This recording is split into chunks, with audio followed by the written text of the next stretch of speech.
الراعي الرسمي لهذا البرنامج.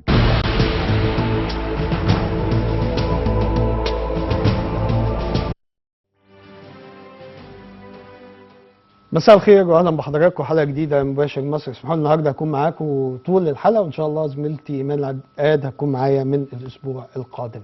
خليني النهارده اتكلم على فقرتين. هنتكلم على الفقره الاولى، فقره الصحافه مصر حصل فيها ايه، اخبار كتير، اخبار متنوعه.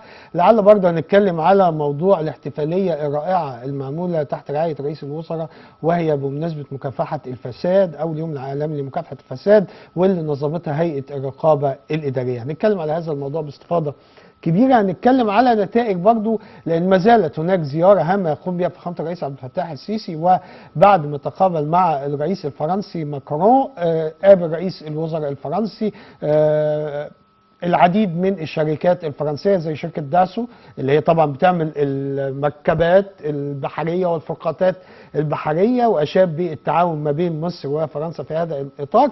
ايضا قابل النهارده الشركه المسؤوله عن طائرات رافال رئيس الشركه ورئيس منظمه الاقتصاد للتنميه. هتكلم هنا وبرضه هتكلم في الصالون باستفاضه اكتر، ونحلل بشكل بقى كبير هذه الزياره من اول يوم وامور كثيره مع معالي السفير حسين هريدي مساعد وزير الخارجيه الاسبق. خليني ارحب بضيفي الكريم في الفقره الاولى اللي مشرفنا النهارده، الكاتب الصحفي الكبير اللي منورنا استاذنا حسن الرشيدي اللي مشرفنا النهارده. ازيك استاذ حسن؟ ربنا يخليك. اخبار حضرتك ايه؟ منورنا. ربنا يخليك، نورك. بنشكرك طبعا انك لبيت الدعوه الله ربنا يخليك، الفتره الطويله دي. ده واجب علينا. استاذ حسن، في البدايه كده ما ينفعش تكون معايا وما اسالكش تحليل كده سريع عن هذه الزياره اللي بيقوم بها الرئيس السيسي لفرنسا، توقيتها، الرسائل، شايفها ازاي؟ والله انا من وجهه نظري ان هذه الزياره جت في توقيت مهم جدا، وهي من اروع الزيارات لرئيس مصري الى فرنسا. في الحقيقه الزياره هي طبعا تلبيه لدعوه الرئيس ماكرون رئيس فرنسا، وهي احنا ليه نقول الزياره دي؟ ده في المقام الأول. أول حاجة الزيارة دي بتؤكد حرص أوروبا كلها مش فرنسا بس على دعوة الرئيس عبد الفتاح السيسي، لأنه ملم بكافة قضايا المنطقة الإقليمية، وأيضا له رؤية ووجهة نظر معروفة جدا على مستوى العالم وفي كل المحافل الدولية بالأولى في مواجهة الإرهاب ومكافحة ظاهرة التطرف. فالزيارة في الحقيقة أنا بعتبر من خلال اللقطة الأولى لموقف الرئيس تؤكد. أنت توقفت عند نفس اللقطة دي. أنا توقفت عندها برضو يعني أول لما راح وسألت كل الناس عن موضوع الاستقبال باهر جدا، بحفاوة جدا.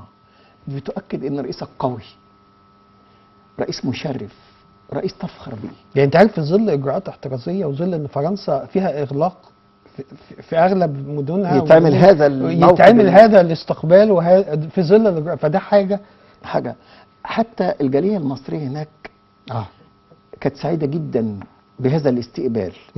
استقبال اول مره يحصل هناك بهذا الشكل، رئيس دوله مصر يستقبل بهذا الشكل، فده دليل على قوه الرئيس وقوه مصر الحديثة. طب ممكن اسالك على حاجه؟ ممكن اسالك في كلمه قالها سياده الرئيس، عايز برضو رايك فيها. اما قال نحن امه تجاهد من اجل بناء مستقبل شعبها في ظروف في منتهى القسوه ومنطقه شديده الاضطراب. دي نقطه مهمه جدا. هو في الحقيقه الرئيس اشار اليها، لانه احنا عندنا طبعا بجانب القضايا الاقليميه اللي موقف مصر ثابت فيها ككل، سواء ليبيا سواء سوريا سواء في كل المنطقة العربية حتى لبنان. الرئيس دائما بيؤكد على سيادة الدول واحترامها وعدم التدخل في شؤونها وحل النزاعات بالطرق السياسية وليست العسكرية. النقطة اللي حضرتك ذكرت فيها نقطة في غاية الأهمية. لما بيجوا يتكلموا عن حقوق الإنسان، الرئيس قال ببساطة شديدة جدا أنا بتحمل، أنا على عاتقي 100 مليون مواطن. صح. وحقوق الإنسان ليست حقوق السياسية فقط، عندنا حق الإنسان في الصحة، حقه في التعليم، حقه في الحياة. صح. وبعدين إذا طب ما الاستقرار في حد ذاته ده حق من حقوق الحياة. هو أنت تستطيع أن تمارس حقوقك السياسية دون استقرار؟ اذا كنت بتعاني من زعزعه امنيه، هل كان ممكن ان انت تمارس حقك السياسي؟ الرئيس قال ببساطه عايز يقول لهم شوفوا ما يجري في باكستان واليمن وليبيا وسوريا، انتوا عايزين مصر تبقى ايه؟ مصر هي رمانة الميزان في المنطقة. لو سقطت مصر لتغيرت خريطة المنطقة بالكامل. فالرئيس في الحقيقة كان واضح جدا وبقوة. هو طبعا حقوق الإنسان بتختلف من دولة إلى أخرى طبعا. هم لهم أولويات ونحن لنا أولويات. أولوياتنا في المقام الأول فعلا. أولوياتنا في المقام الأول هو استقرار الوطن، هو تحقيق توفير حياة كريمة لكل مواطن مصري. هو احنا التحديات اللي بنمر بيها غير التحديات اللي بتمر فيها فرنسا او دول اوروبا. نحن بنواجه تحديات في عدة محاور، اولهم جماعات الارهاب الخفية اللي احنا بنتصدى ليها، وفي نفس الوقت احنا بقينا النموذج الامثل في مكافحة الارهاب من خلال تجربتنا. فكان من الطبيعي ان الرئيس مكرون يبقى حريص كما يحرص رؤساء الدول الاخرى على الاستماع لوجهه نظر الرئيس عبد الفتاح السيسي في مكافحه الارهاب ومواجهه التطرف. لو هنقول منشات كده لانزرا اكيد هستفيد بيها في التحليل وامور كثيره، بس قبل ما نسيب هذا الموضوع ونروح لخبر تاني، لو تقول منشات كاستاذ حسن رشيد من هذه الزياره اللي النهارده كان في برضه نشاط كبير لسياده الرئيس فيها، تقول ايه؟ والله اقدر اقول لك ان زياره ناجحه للرئيس السيسي في فرنسا. الحاجة التانية نتائج باهرة، أنا بقولش نتائج مثمرة، وفي نفس الوقت يعني في عناوين كتيرة ممكن تشدك يعني لهذا الموضوع. ناجحة وشايف إن في نتائج مثمرة. نتائج مثمرة جدا. النهاردة في لقاءاته مع رئيس الوزراء الفرنسي، مع وزير الاقتصاد، مع رؤساء بعض الشركات المهمة جدا، كفاية وزير الاقتصاد قال إيه؟ عبر عن إعجابه بالأداء الاقتصادي المصري. طبعا. إحنا شفنا المرحلة اللي مرينا بيها في مصر، مرحلة في الحقيقة الرئيس عبد الفتاح السيسي تعامل مع هذه المرحلة بذكاء، وفي نفس الوقت اعتمد في المقام الأول على صبر الشعب المصري. لولا صبر الشعب المصري في تحمل قسوة هذه الأعباء الاقتصادية ما كناش وصلنا اللي ما وصلنا إليه. ما دي أول رد لما قال رئيس منظمة الاقتصاد والتنمية، ما قال له نجاحات باهرة، قال له لا ده لولا إن في شعب مصر موجود ما كانتش الإصلاحات دي تمت. وده إيه؟ طب ليه الشعب المصري صبر؟ لأنه يثق في الرئيس وملتف حوله. يعلم تماما بيثق فيه، وبيثق إن هو حريص على تحقيق آمال المصريين، إن هو بيسعى لبناء دولة قوية. ولولا نجحنا في مسار الإصلاح الاقتصادي هل كنا نستطيع أن نواجه وباء كورونا؟ لا طبعا. هل كنا نستطيع ان احنا نمد ظلة الحياة الاجتماعية للعديد من البشر، خاصة المعاشات، وفي نفس الوقت العمالة غير المنتظمة اللي مستمرين في صرف منح ليها 6 مليار دولار احنا بنقول كلفتنا نتيجة وباء كورونا. دي السياحة كانت بتحقق لك رقم، وصلنا الى 13 مليار دولار، كانت بتحقق رقم كبير. كل ده تأثر. النهاردة حتى الرئيس كان بشكل واضح جدا اتكلم حتى السياحه في مصر، صح. ان احنا تاثرنا بكوفيد، فبالتالي بيقول ان مصر مقصد سياحي هائل، خاصه للمناطق اللي منعدمه فيها كورونا زي شرم والغردقه والاقصر اللي هي فيها صفر اصابات زي ما الحمد لله. صفر اصابات الحمد لله. فانا بعتقد ان الزياره كانت ناجحه للغايه. وبعدين عايز اقول لك حاجه، ردوا حول سؤال حقوق الانسان كان في منتهى الذكاء. هو قد يكون طبعا ماكرون له رد، لكن وفقا لاولوياته وحرصه على كسب شعبه. ايوه. لكن الرئيس ايضا مصلحه مصر، مصلحه الشعب المصري في المقام الاول، امن المصريين في المقام الاول. وفي نفس الوقت طب ما احنا الحمد لله عندنا في، انت عارف الاجمل بصراحه يا استاذ حسن، يمكن ما اعرفش حضرتك تتفق معايا، بس انا واثق ان ممكن تتفق معايا في هذا الموضوع، ان وجهه النظر المصريه اللي عبر عنها فخامة الرئيس عبد الفتاح السيسي رمز الدولة عندما ذهب إلى فرنسا في هذا التوقيت، أقنعت ماكرون بشكل كبير. الأمر اللي أنا حسيت إن وجهة النظر لرئيس فرنسا تغيرت بعد هذا اللقاء. ده مؤكد، صح؟ يعني لأن أنا عندي رئيس مصر كان بيتكلم بكل صراحة بكل شفافية بلا أي مواربات، بلا أي كلمة تحتمل معنيين. الرئيس قال اصطلاح جميل جدا مفهوم. قال لك يعني ما معناه هناك فرق بين المقدسات وبين القيم الانسانيه. الانسانيات. بالظبط. يعني ده كان كلام واضح، ده كان كلام واضح، وفعلا في فرق بين ما يدعو البشر من قيم وبين القيم السماويه. فدي حاجه ودي حاجه. فطبعا الاولويه القيم السماويه، لكن احنا في نفس الوقت بنحترم كل ما هو انساني. بل بالعكس، ده الرئيس دايما بيبقى حريص على تكاتف الدول صح. من اجل الانسانيه. هي ظاهره التطرف ما هي ضد الانسانيه، الارهاب ما هو ضد الانسانيه. من الذي يتصدى؟ مصر اصبحت النموذج الامثل في مكافحه الارهاب. والنهارده ظاهره التطرف، من اول من طلب بتصويب الخطاب الديني؟ هو الرئيس عبد الفتاح السيسي طلب بتصويب، لان التطرف ليس في الاسلام فقط، انما في الاسلام وبقيه الاديان الاخرى. والفكر ايضا، الفكر نفسه في تطرف. فلا يجب ابدا ان نربط الارهاب بالاسلام. انت عارف كلامنا نتيجته لما رئيس فرنسا ايمانويل ماكرون يقول لك ان التعاون العسكري ما بين مصر وفرنسا غير مشروط. ما حدش يجي يحط حقوق الانسان ويقول لك اصل ما هو ده دليل ان انت وجهه نظرك صح مؤثر او اقنعت بيها الجانب الفرنسي، فاكتشف ان انت كل ما تتخذه من اجراءات صحيحه وحقيقيه للدفاع عن انا عايز اقول لك وطن. والدليل على كده ايه؟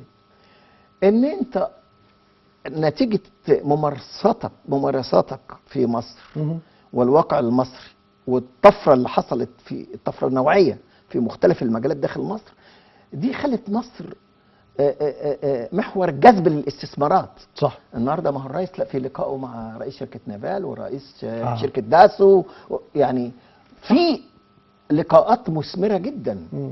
يعني لما يبقى حريص رئيس الشركه في مجال السفن اكيد وهيبقى في مجال الطائرات هيبقى ليها واقع كبير. التعاون في استثمارات، وايضا مذكرات التفاهم اللي وقعت دي بقى حقق مردود لمصر. لا هتكلم فيها باستفاضه طبعا فقره الصالون. احنا بس كان لازم يعني استاذ حسن يكون موجود معايا، فلازم نعرف رايه في هذا الموضوع. وهنتكلم مع السفير حسين هريدي طبعا مساعد وزير الخارجيه الاسبق والمحلل السياسي الكبير في هذا الموضوع باستفاضه، ونحلل دبلوماسيا امور كثيره، بس احنا حللنا بعض الانسانيات اللي كان لازم نقف عندها زي ما قال الكاتب الكبير استاذ حسن الرشيدي. خلينا نروح لخبر تاني وحاجه مهمه. النهارده كان في برضه نشاط مكثف لرئيس الوزراء، دوله رئيس الوزراء المهندس مصطفى مدبولي النهارده.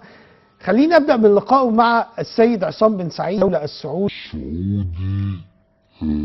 وكان لقاء مهم جدا.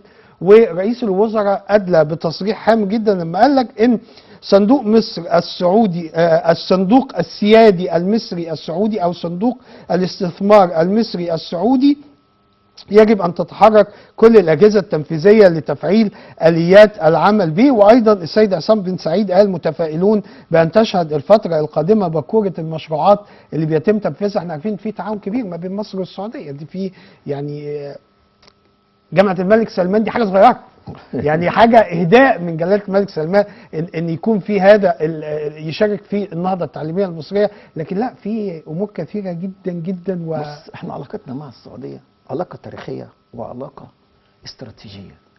مهما كانت المؤثرات لا يمكن أن تحدث أي تأثيرات خارجية تؤثر سلبا على العلاقة بين مصر والسعودية. التعاون مستمر بين السعودية في مختلف المجالات، يمكن في مختلف المجالات. مصر والسعودية قلب واحد على قلب رجل واحد. لا يمكن أن تؤثر أي دولة أو أي أجهزة استخبارات على العلاقة بين مصر والسعودية. وفي الحقيقة الاستثمارات السعودية في مصر قائمة طبعا وموجودة، لكن احنا عايزين، والتاريخ بيثبت ان احنا مفيش مشكلة. لكن في نفس الوقت احنا عايزين المزيد من الاستثمارات العربية داخل مصر. التعاون لأن هناك استثمارات عربية في دول أوروبا وأمريكا من الأفضل أن تصب في صالح المصريين أو صالح العرب ككل. انت حضرتك شايف ان ده ممكن يبقى كانه درع تحمي بيه الامه العربيه، ان انت بدل ما تخرج خارج النطاق بشكل كبير او بمئات المليارات، لا ممكن يكون العالم العربي يحط ايديه في ايديه. شوف هقول لك حاجه، تكاتف العالم العربي معا والتعاون في المجال الاقتصادي من المؤكد انه هيصب في خدمه الشعوب العربيه. اي استثمارات مشتركه هتصب في خدمه الشعب، وفي نفس الوقت زي مثلا التفاعلات السياسيه بتصب لما بيكون في توحد في الرؤيه وهناك تطابق في وجهات النظر في مختلف القضايا، اكيد بيبقى موقف العرب اقوياء. شوف انا مؤمن تماما انه لا يحل المشاكل العربيه الا العقول العربيه صح. والايادي العربيه، لان السماح بتدخلات اجنبيه ده بيضر باي قضيه عربيه. فلا بد من عوده التكاتف العربي والتضامن العربي بشكل فاعل بحيث نقدر نحل مشاكلنا. بمناسبة التعاون بشكل فاعل، النهارده السفير المصري السيد أحمد فاروق سفير جمهورية مصر العربية غير المقيم في اليمن عرض على وزير الكهرباء والطاقة اليمني السيد محمد عبد الله العناني إن مصر يعني زي ما بنقول تطور شبكة الكهرباء عندهم وتعيد بنائها وتساهم بشكل كبير في إعادة إعمار يعني الدولة الجميلة اليمن السعيد اللي كلنا نفسنا يعود كما عهدناه بشكل حضاري وشكل متطور وصاحب حضارة محترمة. شايف مش ده تعاون عربي؟ انت رايح اليمن بتعرض عليها. احنا عندنا الكهرباء بالتحديد حققنا فيها طفرة كبيرة جدا. ألا تعلم أن هناك محطات في مصر قوتها أقوى من السد العالي اللي كنا بنتباهى بيه حاليا؟ في محطات أقوى من السد العالي. احنا عملنا طفرة في الطاقة المتجددة ومن الممكن احنا نفيد، احنا بنمتد لأفريقيا إن شاء الله، عندنا هنصدر كهرباء. احنا في نفس الوقت انت عمرك في هذه الظروف الحالية في ظل الأزمات اللي بنمر بيها ألا تشعر بالتحسن الكبير في مجال الكهرباء؟ كلنا بنشعر به. هو احنا ننسى منذ سنوات قريبة عندما كانت تنقطع الكهرباء ليلا ونهارا؟ كيف تم هذا الإصلاح؟ صح.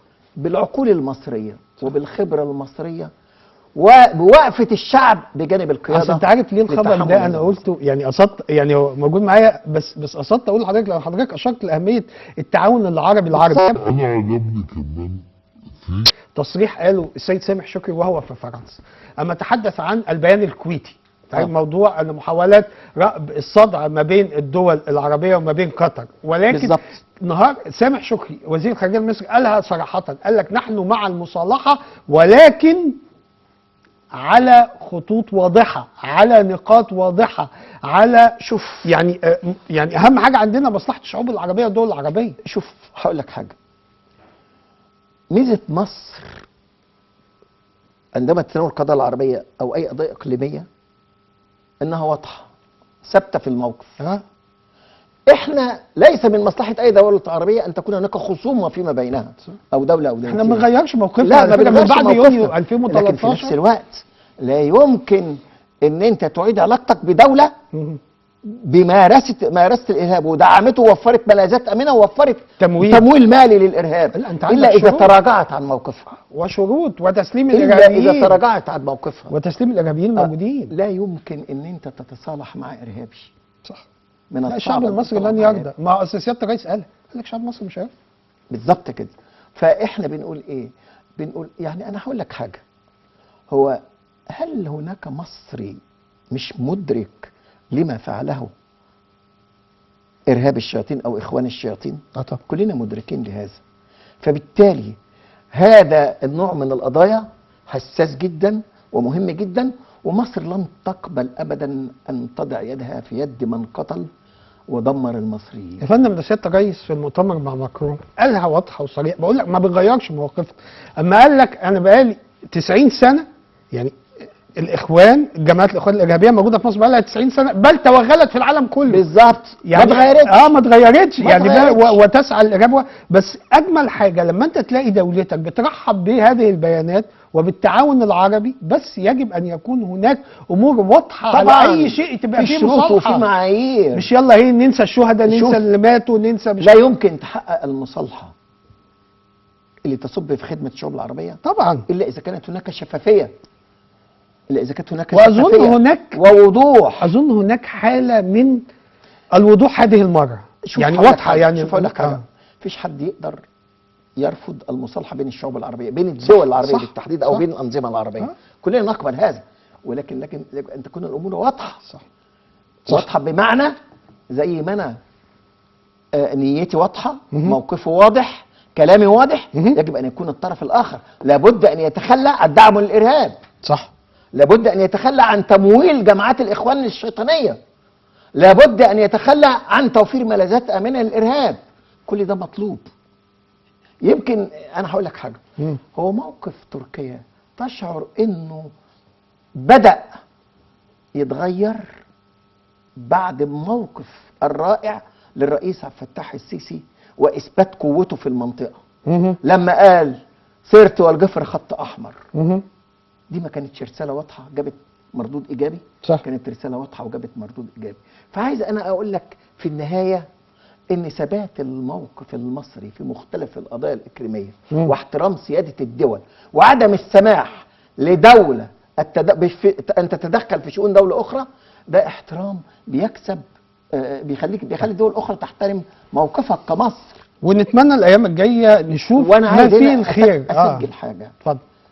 اني انا بقولها بكل وضوح وعن قناعه انه من افضل السياسه الخارجيه المتبعه هي السياسه الخارجيه اللي بتتبع مصر حاليا. صح. عشان كده انا من وجهه نظري ان من احسن وزراء الخارجيه اللي تولوا هذا المنصب سامح شكري، وبتشجيع الرئيس عبد الفتاح السيسي. اراده سياسيه، عندك اراده سياسيه. اراده سياسيه صح. انا هقول لك حاجه، هو لولا الاراده السياسيه واراده الدوله في التغيير كانت مصر شهدت هذه الطفره الكبيره في مختلف المجالات. انا جاي من مدينه نصر اللي عندك رغم ان احنا في فتره صعبه في دقائق معدوده. سلسله الكباري اللي اتعملت دي صح على ارض الواقع تمام. دي مش طفره بتصب في خدمه المصريين.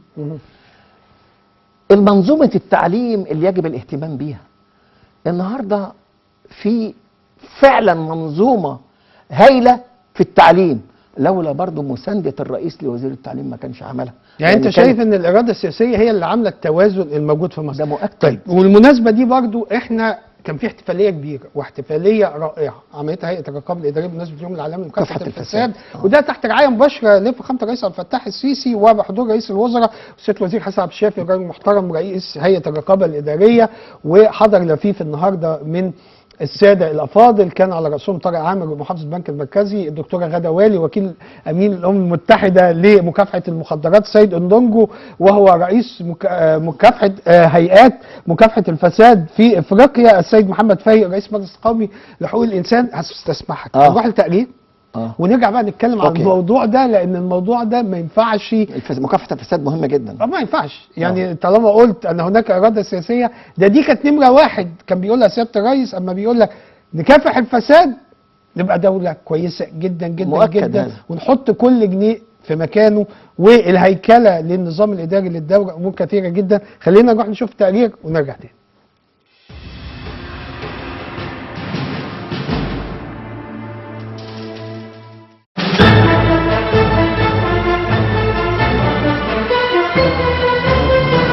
دشنت الأكاديمية الوطنية لمكافحة الفساد التابعة لهيئة الرقابة الإدارية موقعها الإلكتروني الجديد على شبكة الإنترنت، وذلك في إطار الاحتفال باليوم العالمي لمكافحة الفساد ليكون إضافة تثري العملية التدريبية للدارسين.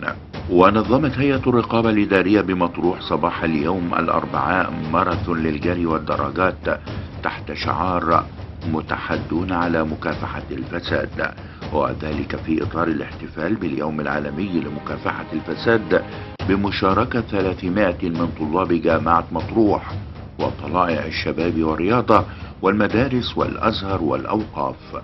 كما تم تنظيم عدد من الندوات بعدد من القطاعات بمطروح كالسياحة والتربية والتعليم والشباب والرياضة ومجالس المدن. تم خلالها التأكيد على أهمية التمسك بالمعايير الأخلاقية وتحسين مستوى الأداء في العمل ومحاربة أي محاولات للفساد. ونظمت محافظة الإسكندرية بالتنسيق مع هيئة الرقابة الإدارية ماراثون رياضي بحضور محافظ الإسكندرية ورئيس هيئة الرقابة الإدارية بالإسكندرية ولفيف من القيادات التنفيذية. وقامت محافظة شمال سيناء بالتعاون مع مديرية الشباب والرياضة بعمل ماراثون للدراجات الهوائية. كما عقد العميد علاء عبد الجابر رئيس مركز ومدينة القرنة غرب الأقصر بقاعة المؤتمرات بالمركز ندوة بمناسبة اليوم العالمي لمكافحة الفساد والعمل لإيجاد حلول مبتكرة من أجل كسب المعركة ضد الفساد، وذلك تحت رعاية المستشار مصطفى ألهم محافظ الأقصر.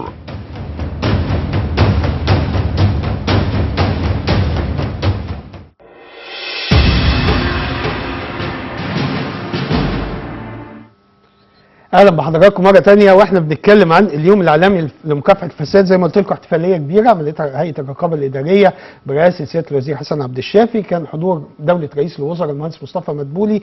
النهارده تم توقيع بروتوكول ما بين المجلس القومي لحقوق الانسان وبين هيئه الرقابه الاداريه، ايضا بين السيد محمد فايق وبين اللواء حسن عبد الشافي رئيس هيئه الرقابه الاداريه. كان في كلمات هامه ادلى بيها النهارده في خطابه دوله رئيس الوزراء لما قال ان مكافحة الفساد تساعد الدول على النهوض والتنمية، لأن الفساد يقوض نهوض الدول وتنميتها. خلينا بقى نرجع لكاتبنا الصحفي الكبير الأستاذ حسن الرشيدي ورأيه في هذا الموضوع واحتفالنا باليوم العالمي لمكافحة الفساد. شوف هقول لك حاجة، كلنا ملاحظين في السنوات الأخيرة أن هناك نشاط مكثف للرقابة الإدارية في كشف العديد من قضايا الفساد.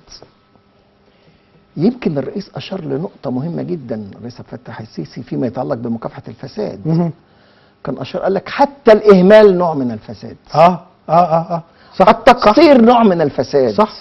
إنك أنت تكون رئيس عمل مهمل فأنت فاسد، أو مقصر، أو مقصر فأنت فاسد، أو معطل للعمل حتى. بالظبط. فإحنا عندنا في الحقيقة الرقابة الإدارية فهيم واضحة، منظومة تستطيع من خلالها انها العديد من قضايا الفساد، وفرت فعلا مليارات الدولارات للدولة. فعلا عملت استطاعت ان هي تحد من الفساد داخل المحليات اللي كانت مشهورة جدا بان هي الفساد، اللي الفساد وصل فيها للركب.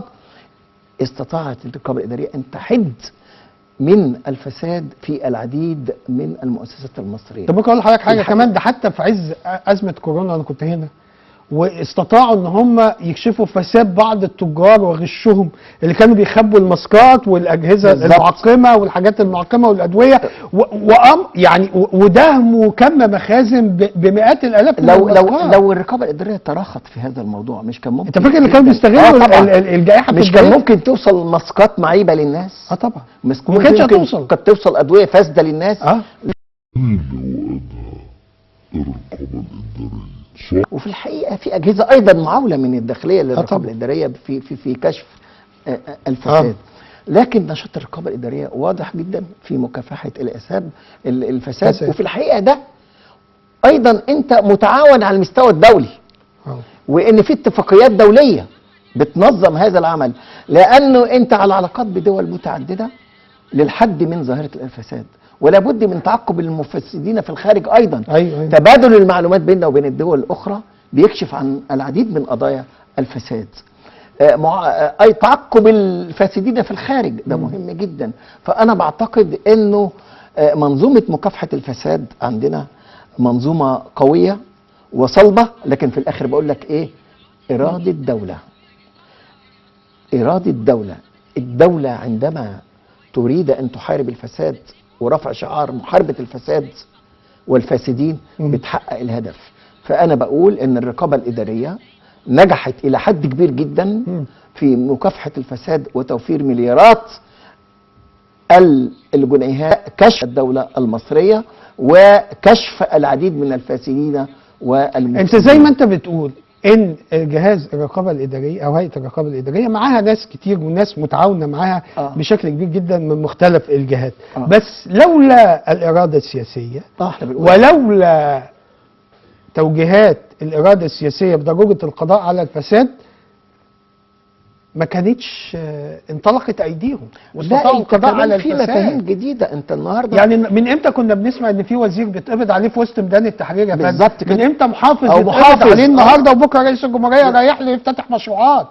ده دليل ان لا تستر على الفساد وفي اجهزه حساسه كمان. بالظبط طبعا. تاني حاجه، الحاجه الجديده بقى، شوف انت لما يقول لك لقاء رئيس هيئه الرقابه الاداريه مع محمد فايق رئيس المجلس القومي لحقوق الانسان. النهارده انا عايز اقول برضو ان حضر رئيس الاتحاد يعني العام لمنظمات المجتمع المدني الدكتور طلعت عبد القوي مدير سيل. انت عندك 55,000 منظمه. معناها ايه؟ معناها ان انا عايز انسق ان تكون العلاقه واضحه بين مكافحه الفساد وحقوق الانسان. انا مش عايز حاجه تطغى على حاجه. مم. انا عايز في نفس الوقت اللي بكافح فيه الفساد، في نفس الوقت اللي بحافظ بيه على حقوق الانسان. يعني هناك حريه في الممارسه، لكن في نفس الوقت هذه الحريه ايوه ليس معناها ان تتجاوز الى الفساد. صح. يبقى لابد من عمليه التوازن المهم. مكافحه الفساد اولا، لكن انا ما اسمحش لفاسد ان هو تحت دعوى حقوق الانسان ان يمارس فساده.